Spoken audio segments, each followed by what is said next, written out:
Dans le Périgord noir, Éric Damin, alias Jacou, n'avait que 10 ans et c'était son premier film. Aujourd'hui, 25 ans après, retrouvons Éric Damin et quelques-uns de ses plus beaux souvenirs.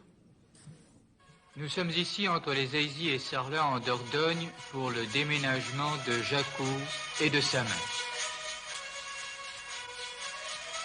C'est là en effet que Stelio Lorenzi a donné les premiers tours de manivelle aujourd'hui d'une transposition de l'œuvre célèbre d'Eugène Leroy. Quand je l'ai tourné, j'avais 10 ans et demi. Quand c'est sorti, parce qu'il y a eu un gros montage, hein, c'était quand même, il y avait 9 heures de film, alors j'avais donc 12 ans. Est-ce que le tournage a été difficile pour vous? C'était mon premier point de comparaison, puisque c'était le premier film que j'ai fait. C'est vrai que c'était pas facile. C'est vrai que c'était pas facile. Moi, j'étais très heureux de tourner parce que j'allais pas à l'école, parce que c'était nouveau, parce que il y avait des tas de choses agréables.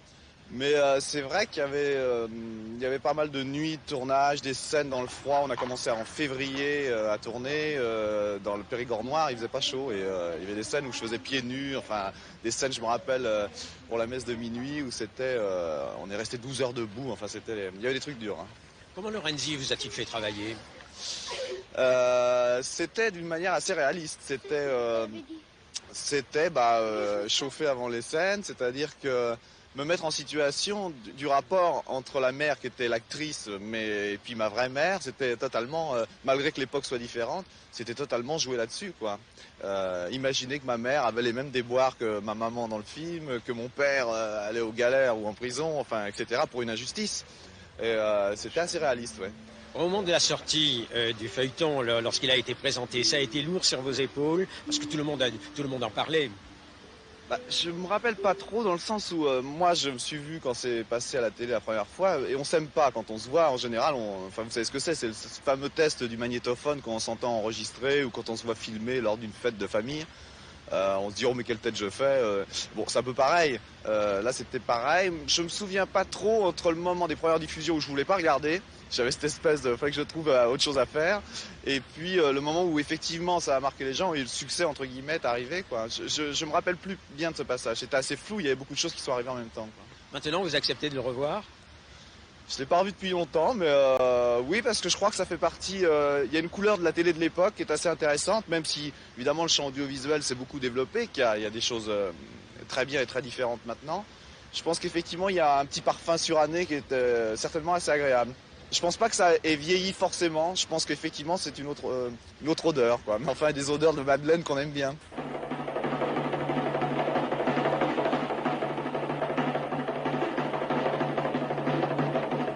Et après Jacou, il y a eu autre chose. Ouais, j'ai tourné assez régulièrement, enfin tous les ans, enfant, adolescent et puis jeune adulte. J'ai fait un film avec Gabin, un film d'Audiard qui s'appelait Le drapeau noir flotte sur la marmite. J'ai fait un film avec Stéphane Audran, Maurice Ronet qui s'appelait Le cri du cœur, ça c'est pour le cinéma. Un film avec Marina Vlaidi qui s'appelait Le temps de vivre. Un film avec Anne Pariot, c'était il n'y a pas très longtemps, il y a 7-8 ans. Je dis pas très longtemps parce que je fais plus ça. Mon désir c'est tourné vers la musique depuis longtemps. Je suis dans la production et bon c'est vrai qu'on peut se demander pourquoi il n'a pas continué. J'ai fait des films comme Le Petit Prince, pas Le Petit Prince, je l'ai fait en télé avec Pierre Mondy, je l'ai fait en disque avec Jean-Louis Trintignant. Je dis ça parce que je crois qu'il est ressorti pour Noël, la version d'Amin Trintignant qui est souvent comparée à celle de Gérard Philippe ou Julie de l'époque. Non, j'ai beaucoup travaillé, oui, c'était un métier à temps plein, oui. En plus de l'école, parce que j'ai quand même fait mon bac, études de droit, etc. Et pourquoi avez-vous abandonné la comédie? Je crois que quand vous avez eu le succès, vous vous mettez des ambitions très hautes. Et à une époque, enfin, il y a eu deux paramètres. C'est qu'à une époque, j'ai commencé à faire de la musique, commencé à écrire des chansons, à en enregistrer. Que ça m'a beaucoup plu et ça me plaît toujours autant que je fais de la production dans ce domaine. Parce que je m'intéresse pas qu'à moi, mais à d'autres qui ont, à mon avis, beaucoup de talent. Et puis parce que je pense que faire le comédien ou l'acteur, c'est un investissement qui mérite de donner tout. Et je pense que j'étais pas prêt à donner tout pour ce métier. C'est-à-dire que puis j'aurais voulu être le premier, enfin un des meilleurs. Et je crois que bon, je me suis dit, si tu peux pas travailler à fond là-dedans, si tu peux pas donner tout, c'est pas la peine. Puis ce serait mentir, c'est pas bien. Donc vous ne regrettez rien? Ah non, pas du tout. J'aurais peut-être plusieurs vies dans ma vie, celle de Jacou Croquant et tout ce qui a suivi.